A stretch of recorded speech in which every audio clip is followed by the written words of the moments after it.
Hey, sir, for the record, would you like to tell us who you are? James King. Junior. Anyway, the question was why things why are things and people like they are today, and it shit is just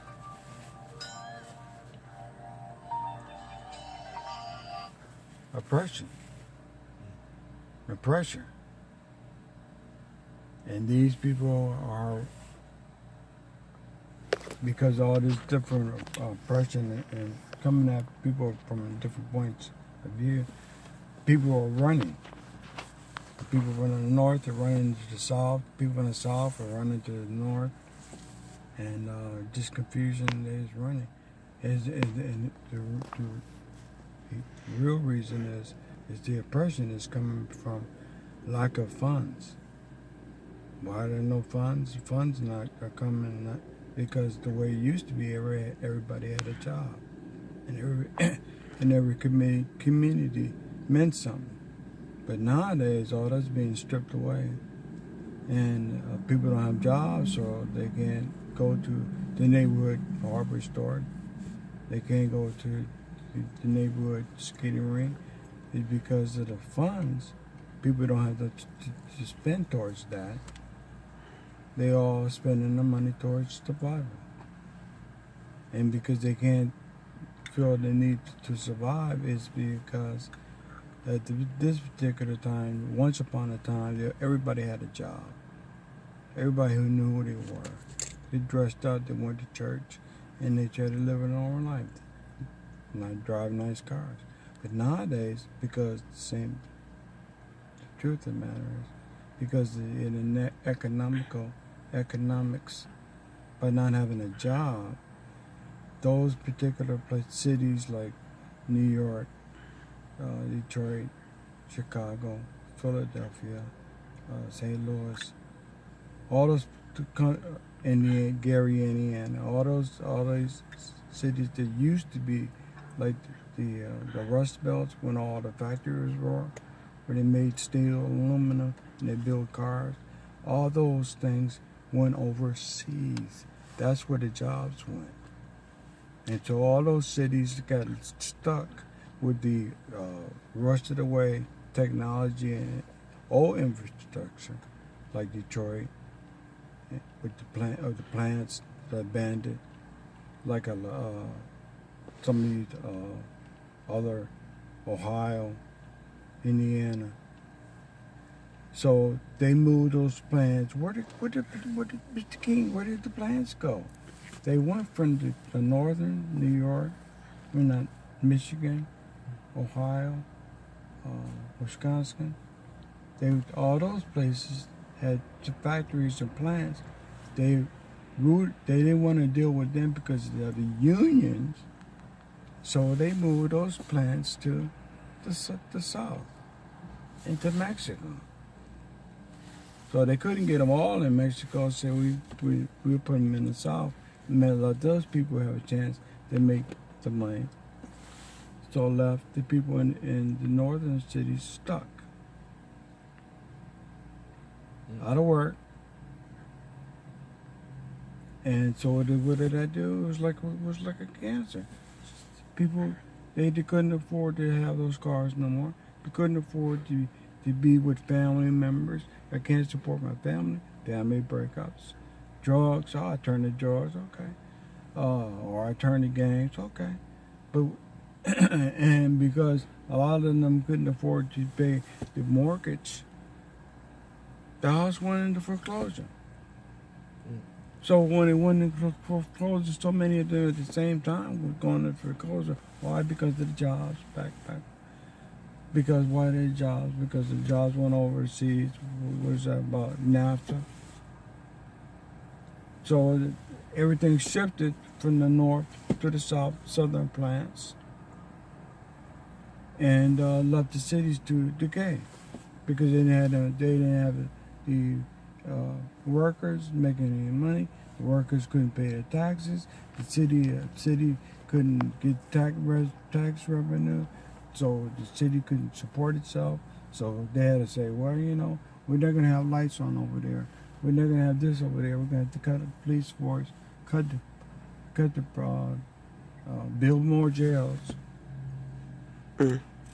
Why? Because we don't have any more jobs.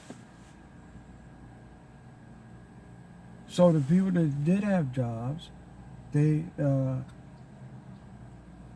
were doomed because the city needed money so desperately, and this what they started doing. It was like Rome all over again. They started attacking their citizens, the government. They took their pensions, didn't they? The system. Didn't They it? started saying we'll raise taxes, we'll raise property taxes, we'll raise the fees on cars and insurance, we'll raise police hassles by police to stop you, stop and frisk, get pat down for any little fucking thing. We're gonna not necessarily send you to jail, but because we don't have any money for the cities not being we need money any way we can, we're gonna say, you know what, that's a $300 fine. Mm. You know, that's $900 to get your car back. Mm. You know, you can't leave your car abandoned on the street so this is another fee. And I was a witness to that, particularly in Detroit. Oh, they got me We go once. to court, and you go into court, and it would just be amazed of black people going to court and going on to the cashier's part, and all lining up to make a deal with the cashier about bond or tickets or foreclosures or fees, or city, whatever it was. They were just making fucking money. Why? Because the people didn't have jobs,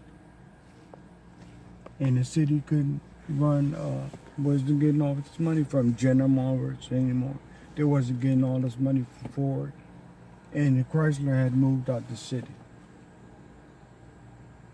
So what did they do? We need a money maker. Bring in the casinos. Oh man! They had 3 different casinos come in Detroit, and it was like a cancer.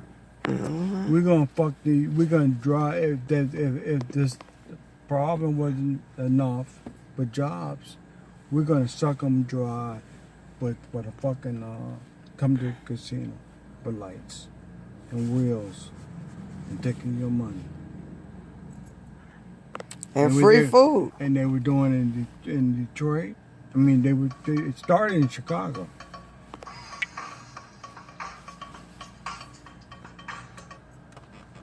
It started in Chicago. They had casinos. Then it went to Gary, Indiana, and then it moved its way into Michigan, and they had Indian reservations at first, had casinos.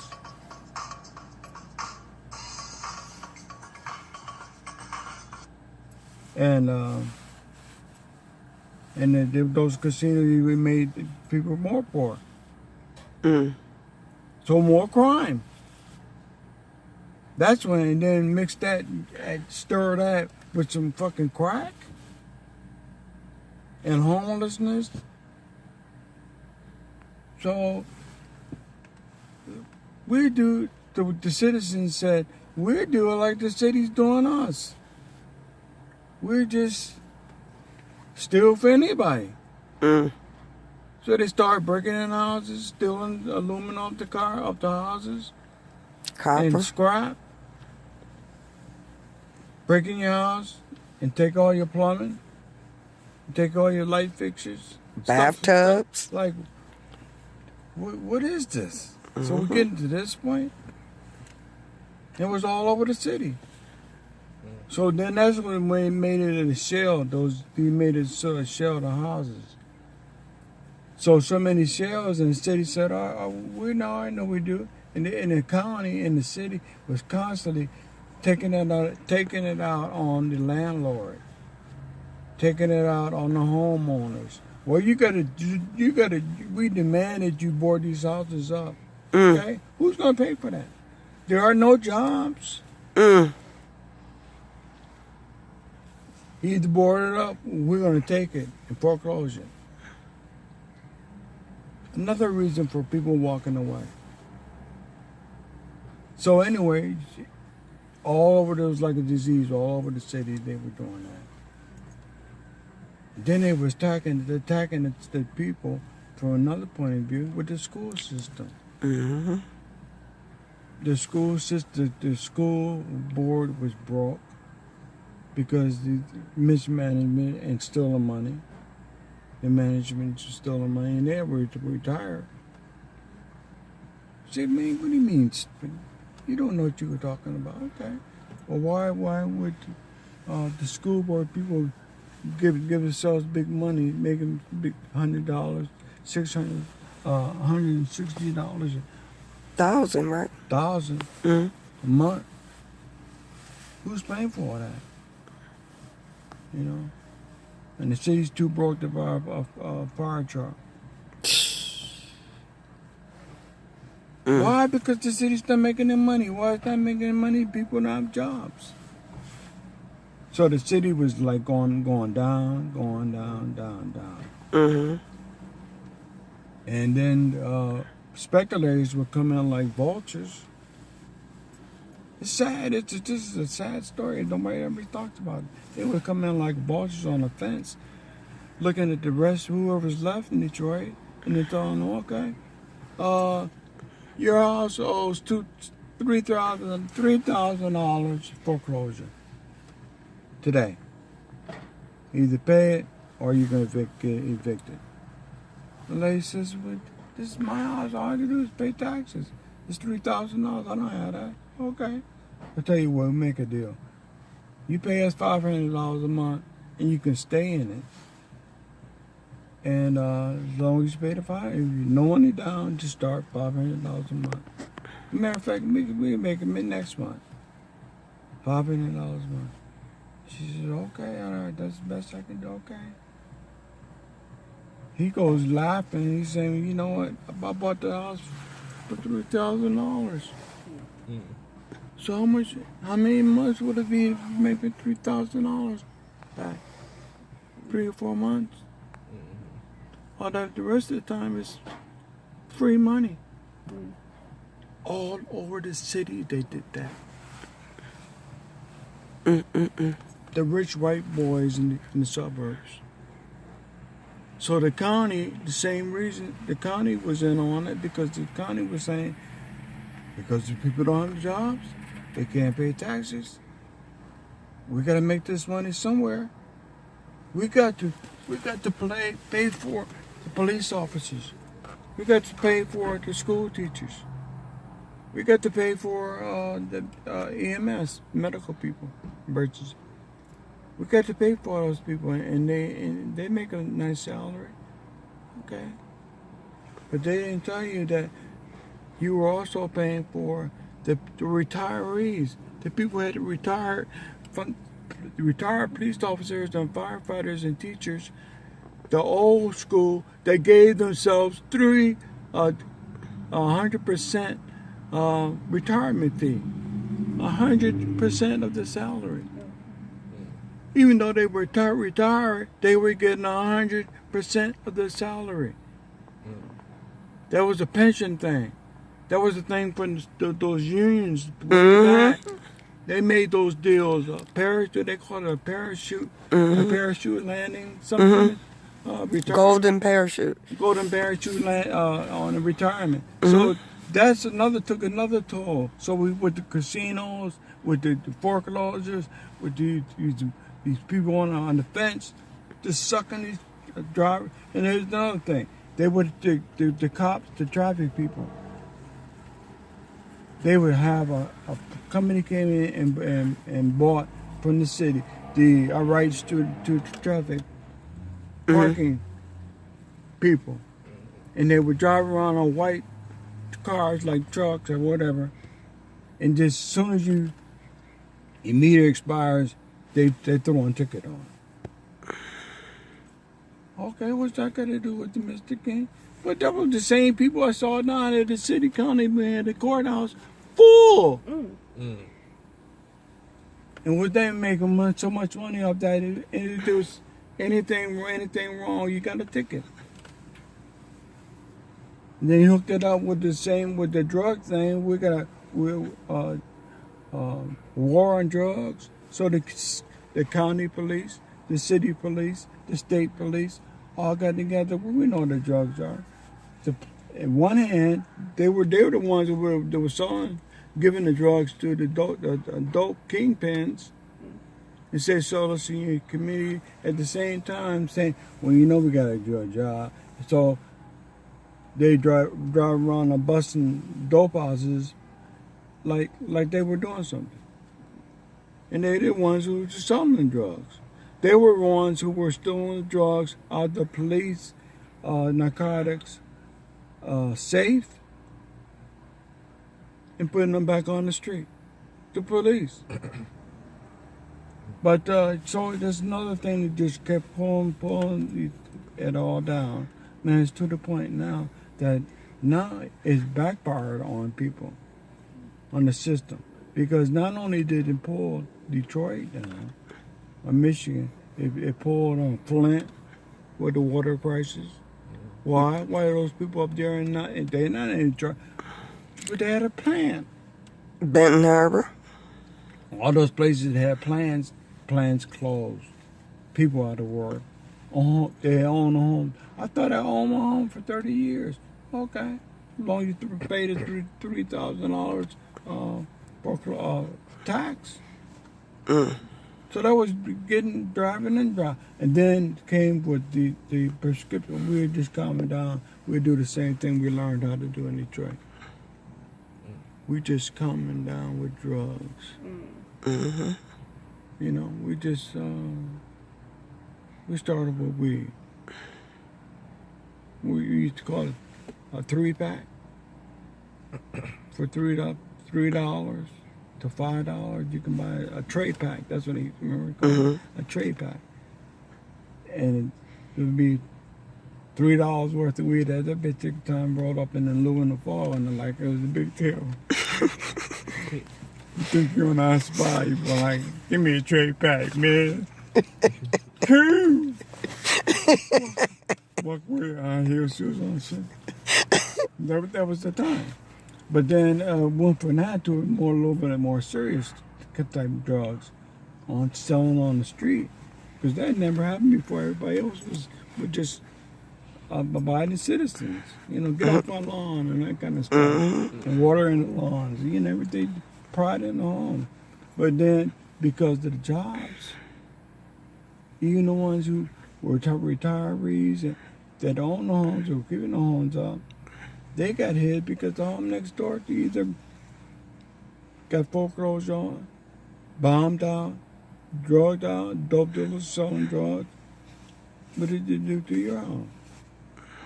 So the value of the homes and the value of a life, the quality of life diminished. And the ones that did have a choice, this is where you guys come in. That the ones that did have a choice left for survival reason, and because they left, it goes to what you're talking about, personal things. I didn't, you didn't see this in me, you didn't say this. I'm sorry that I didn't, because I had more serious issues to deal with at that time. Because I was like, I know one thing, this shit is serious. If we don't get out of Detroit, we're going to go down the drain with them. And Skip saying, no, but we got property, we own our houses. I said, I understand all that, but it's not worth our fucking life. It's not worth our existence, because we're only going to be here for a small length of time. That's right. And why you waste those quality years trying to fight for something?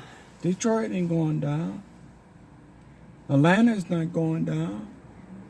Well, Richmond is not going down and be in denial and say, you know what? This is it. And settle and stay in Detroit. Or settle and stay where it's not going good for you. But the best thing to do is try to move the areas that are have a better quality of life. And that's where y'all come from. Y'all moved to Richmond. We're not in Richmond. I'm gonna go to the restroom. Yeah. We're not in Richmond. You're not in Richmond? We're near Richmond, but not in Richmond. Which I'm just saying. Just like you're not in Charlotte. And for me, I moved here to Charlotte. But it was just it was survival. I'm telling you, man, it was survival. Well, you did very well for yourself. I'm And proud like of you. the dogs are barking and coming closer and closer. Where's your scar? See? Because There again. Because the situation we do. Where's your scar? I don't know, Penny. It's not cut up in pieces, Okay. I hope. Text me a picture. Turn.